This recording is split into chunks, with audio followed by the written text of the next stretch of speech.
நீதிமன்றத்தில் நெத்தியடி வாங்கியுள்ளது காவல்துறையும் திமுக அரசும். இனிய தமிழர்குடி உறவுகளே வணக்கம். திரைப்பட இயக்குனர் மோகன்ஜி ஒரு கருத்தை சொல்கிறார். அந்த கருத்துக்கு அரசு செவிசாய்க்காமல் அதிரடியாக வேலை செய்துள்ளது. அதாவது அவர் கருத்துக்கு இந்து அறநிலைத்துறை உதவி ஆணையர் சமயபுரம் கவியரசு அவர்கள் புகார் கொடுக்கிறார். இவருக்கு புகார் கொடுக்கறதுக்கு என்ன ரைட்ஸ் இருக்கு? பழனியில் உள்ள உதவி இயக்குனர் தானே கொடுக்கணும், இவர் யார் கொடுக்கறதுக்கு? இதன் அடிப்படையில் மோகன்ஜியை கைது செய்து கொண்டு போய் திருச்சி 3வது நடுவர் நீதிமன்றத்தில் ஆஜர்படுத்துகிறாங்க. நீதியரசர் அவர்கள் பார்த்துட்டு, நீங்கள் விசாரணைக்கு வர சொல்லி அழைப்புதல் கொடுத்திருக்கிறீர்கள், அவர் விசாரணைக்கு வரவில்லை என்றால் நீங்கள் கைது செய்திருக்கலாம், உடனடியாக ஏன் கைது செய்தீர்கள்? இதெல்லாம் ரிமாண்ட் பண்ண முடியாது, கிளம்பு அப்படின்ட்டார். காவல்துறைக்கு அப்படியே மூஞ்சில சாணி அடித்த மாதிரி ஆயிடுச்சு. சரி, இயக்குனர் மோகன்ஜி என்ன சொன்னார் என்பதை பார்த்துவிட்டு பின்பு சந்திப்போம். பெருசாக நினைக்கிற ஒரு கோயிலில் இருக்கிற பஞ்சாமிரத்தில் ஆண்மை குறைவு ஏற்படுத்துகிற மாத்திரைகள் கலந்து நான் செவி வழியாக கேள்விப்பட்டேன்.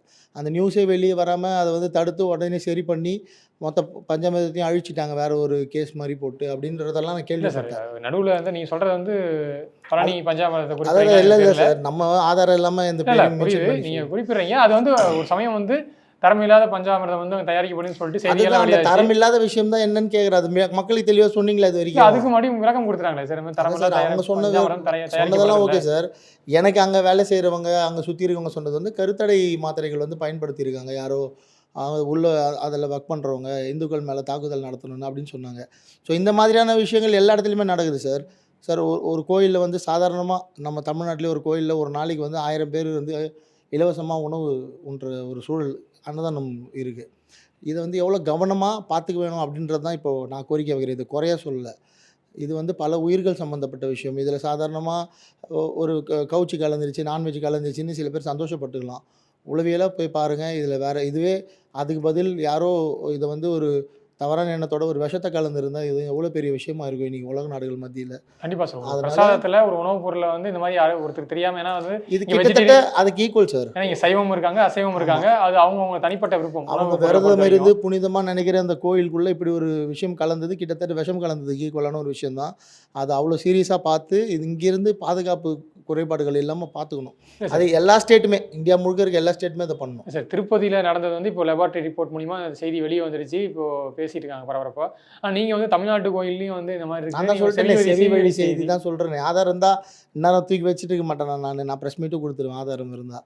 இல்லை சார், இப்படி நடக்குதுன்னு சொல்கிறேன். தொடர்ந்து இதுக்குள்ளே நிறைய பேருக்கு பின்னாடி நிறைய எண்ணங்கள் இருக்கலாம். இது அரசியல் காழ்ப்புணர்ச்சிக்காக, கவர்மெண்ட் பேரை கெடுக்கிறதுக்காக இருக்கலாம்.